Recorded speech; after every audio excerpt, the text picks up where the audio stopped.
right, today I'm going to show you how to use a GE dryer. This is a GE dryer, and I'm going to show you how to use that. But before we get started, could you give me a thumbs up as well as subscribe to my channel? I'll appreciate it tremendously.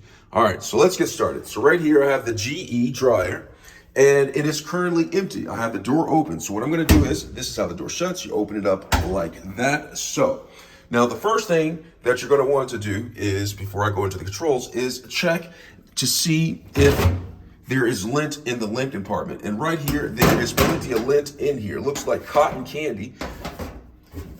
And you're going to want to go ahead and get all of the lint out of this. It's kind of nasty, but you get all of the lint outside, out of the lint trap, the lint filter, whatever you want to call it. Get it out, because it will affect your dry and it will take longer for your clothes to dry. So once you've cleaned the lint filter, make sure you can pick all the lint that's fell off and just pick that out. You're gonna want to go ahead and place it back into place like that. Now we have an empty dryer drum and an empty filter, and you're gonna discard of the lint. The next thing you're gonna want to do is go ahead and put your wet clothes in that you just finished washing. All right, you're gonna put your wet clothes in, and then you're going to shut the door. All right, now after you shut the door, you're gonna come up to the controls. And right here, there are a lot of controls to look at. And I'm gonna go through the controls for you so you know what they are. All right, so right here, you have selections, you have a knob. And when you turn the knob to your selection that you want. And we're gonna go through all of them. You have cottons. So if you have cottons, you have a more dry, you have an optimum dry, you have a less dry, and then you have cool down, which it goes to right before it goes off. It cools the clothes off, so when you're pulling them out, it's not too hot. All right, so more dry, optimum dry, and less dry. More dry is the maximum dry. Optimum is a step below that, and less dry is below that if you want to protect your clothing. Now, they have cottons right here, and then they have casuals over here. So with casual clothing right here, you have a more dry. You can make a selection for less dry, and then it automatically cools down your clothes right here before it turns off, like I said before. And so you have the preset settings right here for cottons and casuals.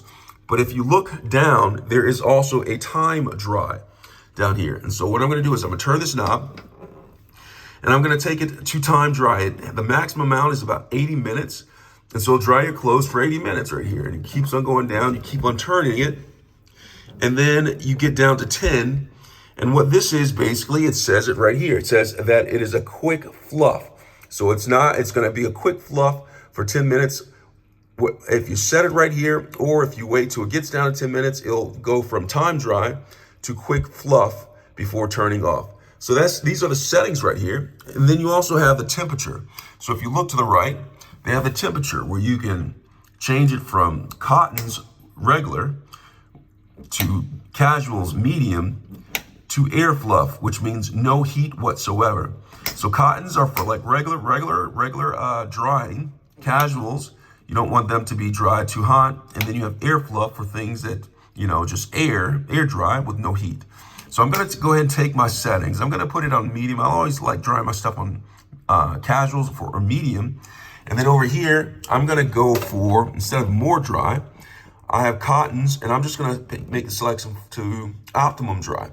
And so after I've made my cycle setting, chose my temperature, I have the clothes in there. Sometimes you can add a dryer sheet. I have a dryer sheet. I'm gonna go ahead and add to it.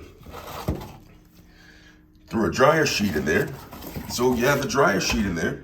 Go ahead and close the door, and then make sure it's shut all the way. Then come up here, and then there's a start button. And you see this, you just go ahead and press this, and it starts the dry, all right? So that's how you use a GE dryer. I hope this video was helpful. Thanks a lot for watching. Now your dryer may be a little bit different, and the controls may be different, so be sure to read your user manual before operating your dryer. Thanks a lot for watching.